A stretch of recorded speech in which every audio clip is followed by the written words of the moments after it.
This show is produced by the Hartman Media Company. For more information and links to all our great podcasts, visit hartmanmedia.com. Welcome to the Holistic Survival Show with Jason Hartman. The economic storm brewing around the world is set to spill into all aspects of our lives. Are you prepared? Where are you going to turn for the critical life skills necessary to survive and prosper? The Holistic Survival Show is your family's insurance for a better life. Jason will teach you to think independently, to understand threats, and how to create the ultimate action plan. Sudden change or worst case scenario, you'll be ready. Welcome to Holistic Survival, your key resource for protecting the people, places, and profits you care about in uncertain times. Ladies and gentlemen, your host, Jason Hartman. It is my pleasure to welcome Saifedean Ammous. He is the author of a fantastic book that I just finished and really enjoyed. It was one of the best economic books I have read, and it is entitled The Bitcoin Standard. And he's got a new book coming out with a fascinating thesis as well about fiat money and really what it does to our culture and to our thinking and how it maybe impacts morality. I'll let him tell you about it, but it's a fascinating thesis. So Saif, welcome. How are you? I'm very good. Thank you for having me. Good. It's good to have you on. So Saif, tell us a little bit about what brought about the book, The Bitcoin Standard. You know, it seems as though you really spend maybe the first half of the book talking about what is money, explaining economic concepts, and then the latter part, you talk about cryptocurrencies. But in the beginning, you know, let's just give people some background because there are some interesting fundamentals that I think are just really important to understand to grasp this entire concept. I think the book came out after having spent several years looking at Bitcoin and thinking about it, coming up with ways of analyzing it, which had gotten me some very small degree of prominence in a very small circle of Bitcoin Twitter users. And essentially, you know, I had developed all these ideas about what Bitcoin means and the significance and the economic meaning of Bitcoin over time. And then, you know, I was arguing about people with it on the internet all the time. And then really my wife basically told me, you know, you should be doing something more productive than just arguing with people on the internet. So I decided to write this down into long form. You know, every time I would be tempted to answer someone online, I'd just decide, you know what, let me just go write a couple of pages in the book. And in that sense, I just kept on developing this until it became a whole book, and it became a full vision of how I understand the economics of Bitcoin. And the title came toward the end, but I think it was a quite fitting title because the whole book the book makes a lot of analogy to gold and the gold standard. And so the point that I'm trying to communicate is that Bitcoin is effectively our new gold standard. Or it could have the potential to be our new gold standard. When you look at money, I mean, money really is supposed to, well, there's also a distinction, of course, between money and currency, and maybe you want to go into that. But money really has sort of three basic functions, right? Yeah. Generally, people think about the three basic functions of money as being the medium of exchange, a store of value, and the unit of account. In my book, I focus the analysis on the function of a store of value because in my mind, I think this is the one that ends up giving monetary choice, a monetary role, that ends up deciding the monetary role just because of how economics really works. If you store your money in a thing that is easy to produce, then that thing will lose value over time and you won't have a lot of money. And so the money that is stored in things that are hard to produce, on the other hand, will hold its value quite well and will maintain its value. So over time, it will stay the same or it will increase. So the net result is that over time, money and wealth tends to concentrate and accumulate in the hands of the people who are holding the hardest money. And eventually everybody else learns that lesson. And so you end up with the hardest money dominating. And that's generally been the history of money. So, of course, paper, fiat money, dollar bills, euros, whatever, in paper form especially, are very easy to produce. It's simply running the printing press. And gold is hard to produce, right? It's hard to get gold out of the ground. It's very costly to do it. It's rare. And then, of course, Bitcoin is mathematically rare, right? Absolutely. Yeah. I think the most interesting monetary property of Bitcoin that I discuss in my book is that it is the first thing that we've ever invented that's a liquid asset, but also strictly scarce. There's no way of making more of it. There's no way of making more Bitcoin than what the Bitcoin code stipulates. And that's why over the last 12 years, Bitcoin has grown exactly according to the schedule of the supply as it was laid out before. There's not been any single person anywhere who's managed to find a way of making more Bitcoin than what the schedule has. And I think that's absolutely unique because it's the one supply, it's the one good whose supply is completely irresponsive to demand. No matter what happens with demand, the supply of Bitcoin will not respond. It'll just always produce the pre-programmed amount that it needs to be producing. Our client, Keith Gibson, referred you to the program, and I'm very thankful to him for asking you to come on the show. And he had a question. He said, could you explain how Bitcoin acts as a base layer money similar to the central bank's settlement layer, and how that ties into the criticisms of Bitcoin's low transaction per second compared to, say, MasterCard or Visa. So, or PayPal. So you talk in the book, and I remember this, about how Bitcoin is actually inefficient. People like to talk about how the blockchain is efficient, but, it's really not very efficient, right? But it's that's one of the things that makes it very secure, I think. Maybe I'm not saying it's that reliable, correctly. not efficient. Yeah. Good. Tell us more about that and this base layer question that Keith has. Yeah, I think before my book was published, there was the predominant view on Bitcoin was that Bitcoin was some kind of new PayPal, new Visa, new MasterCard, new Western Union. It was going to disrupt banks. It was an alternative to banks. You can be your own bank. You can have your bank in your own pocket. And this was, this was generally how people viewed Bitcoin. And based on this, people thought that, the main criticism of Bitcoin and the main limitation of Bitcoin was that, well, Bitcoin can only do so many transactions, but, Visa does 5,000 times as many transactions as Bitcoin's maximum capacity. So Bitcoin has no chance of competing with Visa. And my book made the case that Bitcoin does not compete with Visa. Bitcoin and Visa are like petrol and cars. They're not competitive in their goods. They need each other to function. You can't have cars without petrol. And so my point is that Bitcoin is not a payment network. It's not comparable to PayPal or Visa. Bitcoin is more comparable to central bank settlement layers. Bitcoin is more similar to the national central banks and the national currencies that Visa, MasterCard, PayPal use to settle their transactions with others, with other financial institutions or with their clients. So would those be the SDRs, the special drawing rights?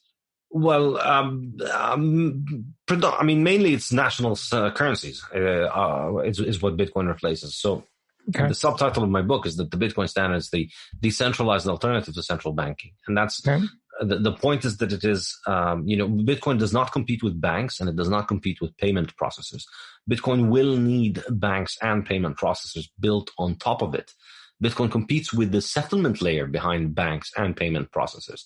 But it offers companies like PayPal and like Visa and like MasterCard, it offers them a monetary standard that they can use without having to resort to central banks. It's the only alternative that financial institutions around the world and individuals have to central banks, because you can now settle payments internationally without having to go through a central bank, which means it's no longer a political question. It's just a purely technical question that you need to solve. It's you put in the private keys and your money travels across national borders, which is something that could not happen before. Before the invention of Bitcoin, if you wanted to move money internationally, you had to go through central banks. That was the only mechanism for money transfer. Bitcoin offers us an alternative to that.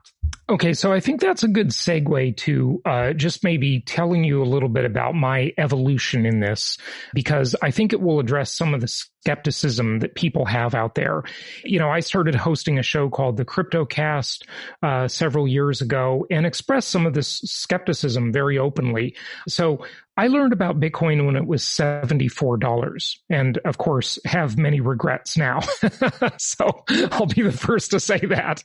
And you know, for a long time I just didn't get it, right? I didn't understand it, and you know, some of my skepticism that still remains is this. I believe the two most powerful forces in the world are governments and central banks. They have standing armies, they have their cartels, they just run the world largely. And, you know, their product is currency. That is their widget, right? Just like if, you know, I'm in business and I have a product I sell and, you know, someone else is in business, they have a widget they sell. And they don't like competition, right? So why would they let this exist? And I know you may well say there's an argument that they can't do anything about it. Okay, great. And I've always said, Saif, I'd love to be wrong about this, because my libertarian side says I would not love nothing more than to see a decentralized currency controlled by the people, not the central banks and governments, flourish, because so much of our lives are controlled by the fiat money. We all become puppets on the strings of inflation, deflation, velocity, etc., and capital controls, and economic Berlin walls. So I don't like any of that. But you know, that's kind of my evolution. Now, when I bought into the market when it was about $800. And then I bought a lot more when I saw Michael Saylor and Mass Mutual getting into it and putting hundreds of millions of dollars. And I thought, the institutions get into it. You know, the big governments and central banks probably aren't going to screw over the institutions, but they'll screw over the little people, right? That was kind of my thinking. So there's a lot for you to chew on there, but what do you think? I mean, I think that was also my initial impression about Bitcoin. And the reason I was late to Bitcoin is that I spent a lot of years just thinking, well, you know, I don't want to be holding it when they crack down on it and start throwing people in jail for it. Yeah, maybe they make it illegal, right? Yeah, make it illegal, or, you know, it's not something you want to do. You know, a lot of people have gone into jail for doing things that threaten banking monopolies. So it's no joke. You would think that this would be far more seriously persecuted. But by 2013, it became clear that there was something a little bit different about this. They're just not going to go after it very directly. And I think, in my mind, the turning point was when the Silk Road website was shut down and its owner was arrested, or its alleged operator was arrested in 2013, early 2013. In my mind, this was going to be the end of Bitcoin. And in my mind, this was the scenario that I had for why Bitcoin would end. You know, they would find a website like that and shut it down and then say, well, this was enabled by Bitcoin. And so if you hold Bitcoin, you are a criminal. And, you know, then everybody's going to dump their Bitcoin and the price of Bitcoin is going to crash. And that will probably be end of the experiment, because it won't be able to recover, because, you know, the damage. It'll have this bad perception that it's used by criminals and terrorists, which, interestingly, and you aptly point this out in the book, that it's actually a terrible thing for criminals and terrorists, because it is not private, contrary to popular belief. It is traceable on the blockchain, right? So, yes. You know, we should dispel that myth that some still believe, but go ahead. Yeah. It's quite easy to make mistakes that make you easily trackable. It's not very easy to not be tracked. It's not easy to be anonymous on Bitcoin. Bitcoin's not an anonymous network. It's a pseudonymous network. And it's always possible that somebody could, well, not always possible, but I mean, it is possible that your identity could be identified. So I think what was interesting was that after that website was closed down, number one, Bitcoin did not crash. In fact, Bitcoin recovered and rallied from that. From after that, you know, over the next 6 or 7 months, it it went up tenfold in price after what should have killed it, in my estimation at that time. And the other thing, which I found extremely interesting, was that there was no direct persecution of Bitcoin. In fact, in 2013 is when Bitcoin started going mainstream, and U.S. companies started offering it as a service. And it became legal, it didn't become legal, it was never illegal, but it became increasingly mainstream. I mean, obviously nowhere near as mainstream as it is right now, but up until 2012, you could have been forgiven for thinking that Bitcoin was mainly for people to buy drugs online, because that was the thing that most people had heard about when it comes to Bitcoin. But by 2013, that had begun to shift a little bit. And then, obviously it has shifted much more. But what I think is interesting is that in 2013 and 14 is when this idea started to occur to me that, maybe they're not going to ban it just because this is just a far more advanced form of technology than what we have. And, I'm sure some individual governments will ban it, but I started thinking of it as Bitcoin is like gunpowder. And, when gunpowder came out, gunpowder was massively disruptive to the existing armies. If you had an army that did not have gunpowder and then another army had gunpowder, well, your army is basically no more, because the other army can just take them all out from long range before your army could even take out a single sword. So, when gunpowder came about, governments didn't ban it. Governments sought to get it. And I see something similar developing with Bitcoin, in that once people begin to understand the value proposition of Bitcoin, rather than want to attack it, they start wanting to acquire it. And so one interesting, I think, turning point is that the prosecutor in the Silk Road case, or the investigator in the Silk Road case, they could have taken the path of recommending that, we go after Bitcoin itself. Instead, they ended up becoming Bitcoiners themselves. And they even work in the Bitcoin space right now. And we see this over and over and over again. Once you get a taste of Bitcoin's incredible potential, it's almost like Bitcoin co-opts you to its purposes. Suddenly you have just been bitten by the bug, and now you're just like all the other Bitcoin victims. You're just, thinking about it and thinking about how to serve Bitcoin and how to further Bitcoin, because that's it. You've been bitten. Mm-hmm. Yeah, you got the bug, right? Well, there's no shortage of gold bugs in the world, right? So, similar concept, I guess. But, okay, so you don't think that any government can shut it down, but they could make it illegal, right? I mean, look, what the example I used over the years many times, in interviewing crypto experts is look, cocaine is a commodity, right? It's an illegal drug. It's a commodity, right? People trade it, but it's not traded widely because it's illegal and people are afraid of going to jail. But it is a commodity nonetheless.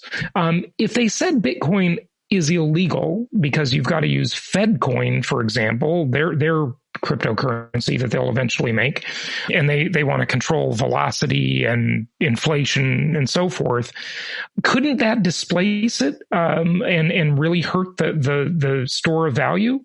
I really don't think so. First of all, let me just be clear.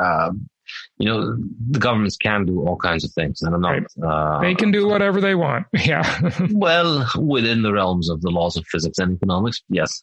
Yeah.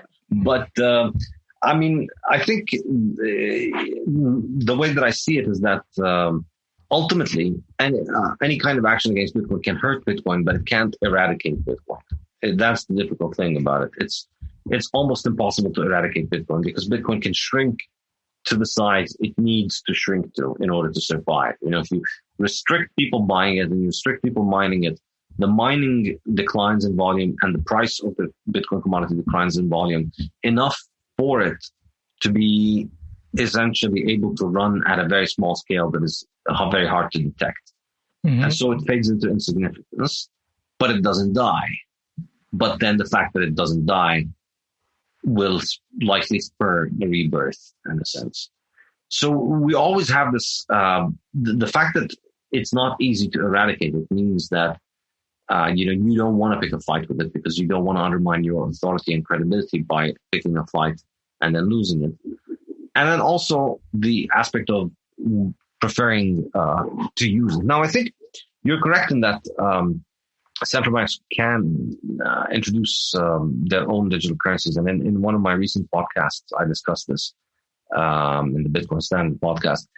But I think ultimately these kind of currencies are really an advertisement to Bitcoin more than they are a competition to Bitcoin, because what they do is they really serve to illustrate the Bitcoin value proposition really. Because what they show you is, the national currencies that will be linked to the central bank. The reason they're doing them is that they want to control monetary policy. And the reason they're doing this is so that they can have full surveillance over financial transactions. Right. So you have the two main value propositions of Bitcoin cannot exist in a central bank currency, because that's the whole reason we have a central bank, is because we want to have financial control over financial flows and because we want to have control over inflation. So if you introduce a central bank digital currency that offers the central bank the ability to survey all transactions and to unilaterally and arbitrarily set monetary policy, discretionary monetary policy, then all that you're doing is just providing a much more efficient way of illustrating the superiority of Bitcoin. You're telling people, you can have your digital currency, which is connected to the central bank and the government, and that is being devalued every year at anywhere between 5 and 20%, depending on your luck. Or you can have Bitcoin, which is being devalued every year at exactly this percentage, which we know exactly before going into the year, and we stick to throughout the year. And you know exactly how much is going to be devalued over the next 100 years. Whereas with national currencies, you have no idea about what's going to happen in 5 years, or maybe even 1 year. Like in last year, who had any idea that right. It was going to look the way it looked? And when those national currencies start coming in digital form, as they inevitably will, it will become extremely convenient for the powers that be, the governments and the central banks that issue them, and extremely negative for the population, because they can control so many things. They can control, undoubtedly they'll come on your phone. They will control where you spend, which merchants and businesses can accept the currency, how far they can be from your home if there's a lockdown or a quarantine, for example. They may have expiration dates on them, so they can increase or decrease the velocity of money. They can devalue over time, maybe overnight, whatever. I mean, they can just do whatever they want. The possibilities are endless for them. They can do it already with dollars, some of those things, but they can do so much more and so much more conveniently with the digital currency, right? Absolutely. Yeah. And really, Bitcoin is, I think people miss the point of Bitcoin when they think that the point is that it is digital and that these currencies are digital. Well, national currencies are digital too. And the vast majority of dollars is not out there as dollar bills and coins. It's digital. It exists on bank ledgers. The physical dollars are a tiny little fraction of the total supply of dollars. So the digital aspect is not something unique or interesting about Bitcoin or about central bank digital currencies. What's unique and interesting about Bitcoin is the fixed monetary policy. Absolutely. So as a segue to your new book, which is a really interesting thesis, talk to us. You talk a lot in the Bitcoin Standard about time preference. And can you explain what time preference is and what it has to do with currency time preference?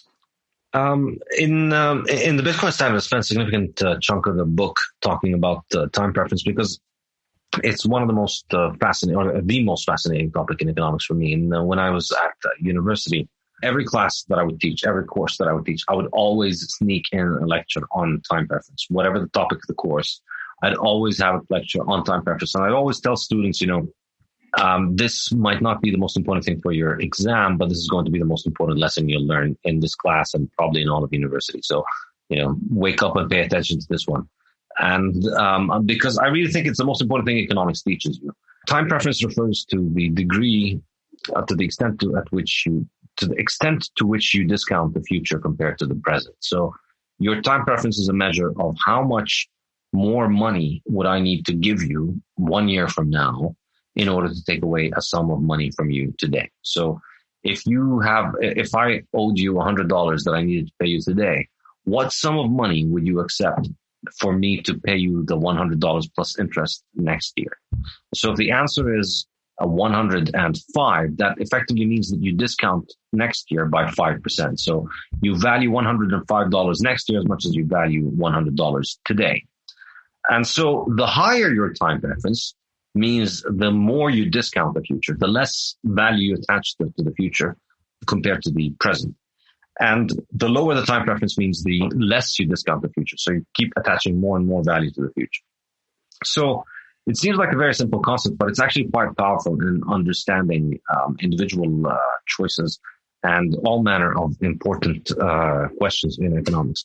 So for instance, in the Bitcoin standard, I focus on this because in my mind, it's really the most important economic question in all of economics. The trades that you do with your future self are more important than any trades that you do with anybody else. You know, you trade with your employer or your supermarket once a day or once a month or once a week, but you make trades with yourself thousands of times every day. Every single decision you make every day is a trade with your future self. You know, when you decide whether you're going to have that cheesecake after lunch, you're making a trade between, you know, right. you today being happy with the cheesecake, right, and you tomorrow or next week being unhappy with your shape or with you being out of shape. That's the old saying, you know, 30 seconds on the lips, 30 years on the hips. Yeah, absolutely. Yeah.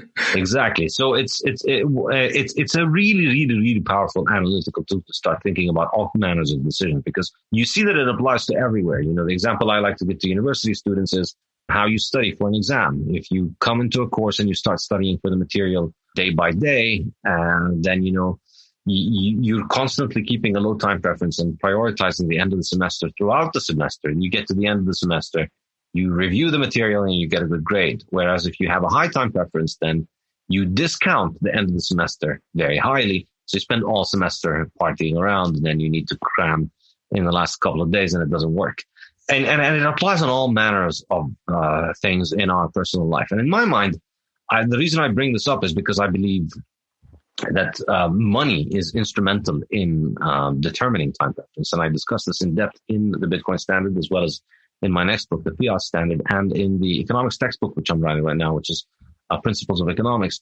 The way that I see it is, if money is hard, then you expect people to effectively, or let's begin even a step earlier, the reason that people hold money in the first place, the reason people use money as a technology is because it protects us from uncertainty. You know, if there was no uncertainty about the future, you would not need any form of money, because you could just simply make it so that all of your earnings come at the same time that you need to get your expenditures, and you don't need to hold any money. So, you know, your paycheck comes in and it pays off your bills at exactly the right time. Oh, well, you wouldn't need of the three components, you wouldn't need the store of wealth component of money, right? Yes, because if there was no uncertainty, then you could just store your wealth in capital. You know, you could just own stocks and companies and businesses instead of actually owning cash. And instead of owning cash. Yeah. But the reason you want to own cash is because the future is uncertain. You don't know what's in the future. And so money is our way of hedging against the uncertainty. It's our way of providing for the future. The harder the money, the more we are able to provide for the future, and the less uncertainty we have about the future. So if we're able to provide more for the future, and if we have less certainty about the future, well, then we have less reason to discount the future. So our discounting of the future declines, and so our time preference drops. So we now have a lower time preference, basically. This is how I think money affects time preference.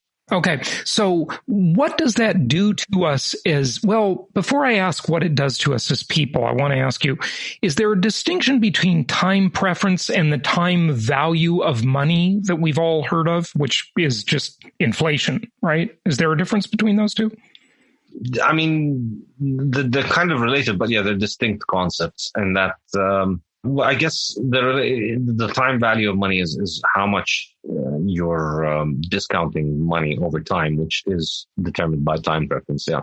Yeah. Okay. So what does time preference do? It really messes with our heads, doesn't it, Saif? It really sort of causes bad decisions, and it has huge knock-on implications for culture and society, doesn't it? Tell us about that. Which, by the way, I believe is the subject of your new book. So feel free to talk about that. Yes, but first I'm sorry I have to interrupt this for a minute. You're going to laugh, but my wife just sold the chair in which I'm sitting. So the people are outside of there with big stories, so I have to hand it That is so funny. Okay. This is like an economics lesson right here. I love it. Yeah, and you don't understand the running joke about people selling chairs to buy Bitcoin that's going on Bitcoin Twitter. Tell Mark about this. He's going to crack up. I love it. This is great. Got a replacement. Okay. That is fantastic. Okay. So going back on now. Well, I think, the impact of time preference, I think money shapes it, but many other factors shape it. And time preference, really, the lowering of time preference is the process of civilization. As we become more civilized, as we become more human, more cultured, we become more future oriented. We start providing more for the future. We start accumulating more capital, and we start discounting the future more. We start becoming more future oriented, become more civilized, more peaceful. And, that's essentially the process of civilization. And I think it's inextricably linked to our ability to provide for the future by holding money for the future and by by saving for the future and reducing the uncertainty. So when the money that we use begins to lose its value, when money starts becoming easier rather than harder, when money starts becoming less reliable as a mechanism of transferring wealth into the future, then money becomes then that reduces our ability to provide for the future. It increases the uncertainty for the future, and that makes us discount the future heavier, but not just in economic affairs, in everything. And I think you see this reflected in all manners of economic and non-economic decision making that people do in everything. And my favorite example maybe might be art. You look at art under the gold standard, you look at the golden era of art. Artists would work on a masterpiece for years, and then the thing would be expected to survive for centuries. Right. And much of that art continues to survive for centuries. You look at 20th century art, and you see that people spend, 15 minutes scribbling a bunch of lines, and then they make up a story about how it represents something or the other. And I love how you talk about that in the book, by the way. I resonated with that heavily. My favorite is the Impressionist. Okay. So that's where I like. But when you talk about the Sistine Chapel and Michelangelo, and then you look at a stupid banana with duct tape on a wall, and that's somehow art. I mean, give me a break. It's just and I think it's the excuse that we've grown up. But clearly, I don't understand how to interpret that banana on the wall. Of course, exactly. Fault. We've spent our life basically being gaslighted by an art industry that wants to tell you that the reason you don't see the banana is because the problem is with you. You're not artistic and you're not cultured. And maybe that is the case, but why is it that those people that produce those things cannot produce anything that requires a little bit more time and attention? Why can't they make a Sistine Chapel in between all of their bananas? Why is it all bananas and scribbles and random stories on empty pieces of canvas rather than anything that requires actual time and effort? So what it sounds like what you're saying then is that when we have a low time preference, we become more civilized, and the craftsmanship improves. Is that correct? Very much so. And craftsmanship is one part of it. It's just, in my mind, the ability to hold wealth that you can trust, which is what people had under the gold standard, that you knew this coin was yours and it's going to hold value into the future. That security, in my mind, is what is necessary for people to be creative. To be creative because they have the security and they're producing because they want to produce. And it's very different from the kind of creativity that you need to do when you're on the treadmill, where you know that the money that you're holding in your hand is like a melting ice cube. It's losing its value. It's not going to be there for you. And so you're constantly having to continue producing more and more on that treadmill. I think that's really the difference in it. And it reflects in craftsmanship, in art. I think it also reflects in innovation. People think of 20th century as being the century of technology. But really, all of the things that we think of as 20th century technology were actually invented under the gold standard and were popularized and commercialized, and they spread all over the world in the 20th century But the main and most important innovations came in the 19th century. In fact, in the 20th century, we saw some regression in many of those things. So, aviation, cars, the telegraph, communication, the telephone, so many of the most important technologies that we've had, 24-hour electricity supply, all these things that completely revolutionized our life, they came under the gold standard. And I don't think it's entirely coincidental that happened. What the gold standard allowed the world to do was to have a large global market where everybody trades with everybody else. And you had the ability for everybody anywhere in the world to save. Anybody could make returns that beat inflation effectively. And inflation at that time was -1%, -0%. So you just holding money allowed you to have appreciation. You didn't have to be an expert investor. You didn't have to study real estate, stock, you didn't have to take inordinate risk. Exactly. Yeah, right. The same coin that you got paid in as a child or as an old man or as a worker, that same coin, you just had to keep hold of it. And that's it. That's your saving account. That's your stock portfolio. Right. And it was good as gold, if you will. And I don't know, we've got to wrap it up here, but this is so fascinating because, when I think about that, I definitely buy into this. However, it kind of strikes me that does the common everyday Joe Sixpack think about that? Or is it so sort of just in the air, if you will, that it just influences everything and we don't even know? It's like a subconscious thing. And I almost wonder if it has a knock-on effect even to relationships in business, in love, in romance, divorce rate. I don't know. How much does this really affect? Oh, I think so. Absolutely. I think it's highly pervasive everywhere because it shapes, time preference is there in everything. In any decision, it involves a short-term versus a long-term outcome. And so family, I think, is an excellent one. As people's time preference rises, they are less likely to think about their future and more likely to think about their present. And I think you see this with time. You see that, people have developed into a world in which they are far more likely to have many more temporary and short-term relationships rather than fewer and much more long-term relationships, which was the case a long time ago. And obviously there are many other reasons there, the contraceptive pill and the sexual revolution and the female introduction to the workplace. All of that, of course, plays into it. But I think another important fact in it is that the move away from hard money to easy money has two economic impacts. Number one, it reduces the family's ability to save for the future. So it reduces the incentive that parents have to provide for their children in the long run or for children to provide for their family in the long run. And it reduces the incentive that people have to invest in a family because it's less likely to pay off in the long term, and also increases the emotional investment in the government or in the state as a replacement of the family, because that devaluation, your savings are being devalued because the government is effectively taking that extra money, and with that money, the government has so much more power that it can provide the family with a growing list of things. And so over the 20th century, over the century of government money, we've normalized the idea that it is government's role to provide things like healthcare and education and dietary guidance and all kinds of different things that, the government is supposed to solve for you and provide for you, which, historically, these are the kind of things that family was there for. Well, there's this whole movement of men, and it's really sadly a kind of a big deal called men going their own way, where they've just kind of given up and they just don't care. They don't care to start families. They don't care to find the love of their life. And they would say the government has become the new husband.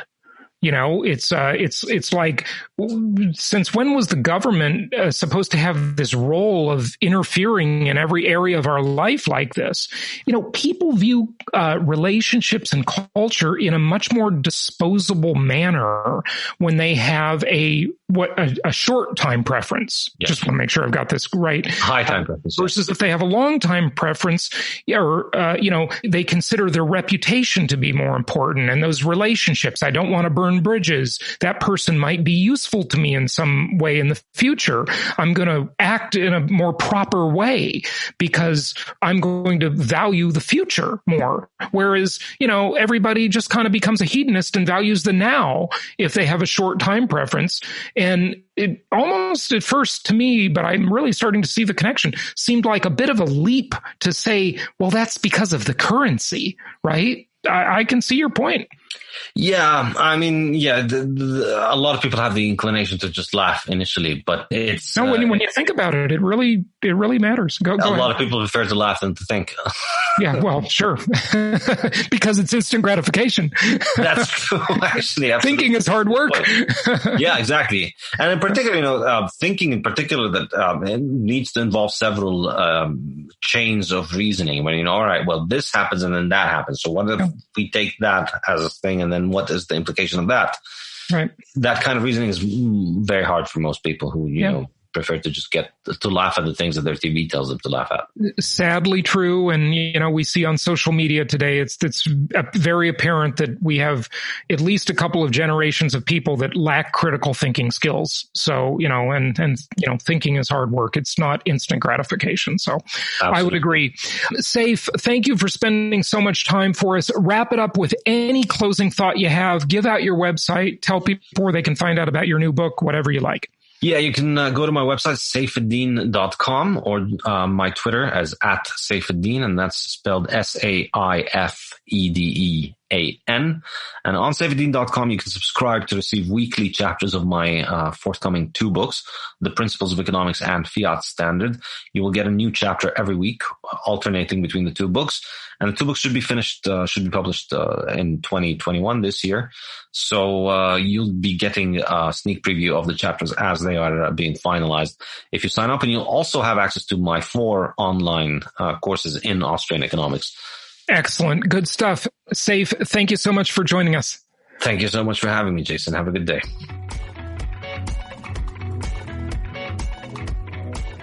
Thank you so much for listening. Please be sure to subscribe so that you don't miss any episodes. Be sure to check out the show's specific website and our general website, hartmanmedia.com, for appropriate disclaimers and terms of service. Remember that guest opinions are their own, and if you require specific legal or tax advice or advice in any other specialized area, please consult an appropriate professional. And we also very much appreciate you reviewing the show. Please go to iTunes or Stitcher Radio or whatever platform you're using and write a review for the show. We would very much appreciate that. And be sure to make it official and subscribe so you do not miss any episodes. We look forward to seeing you on the next episode.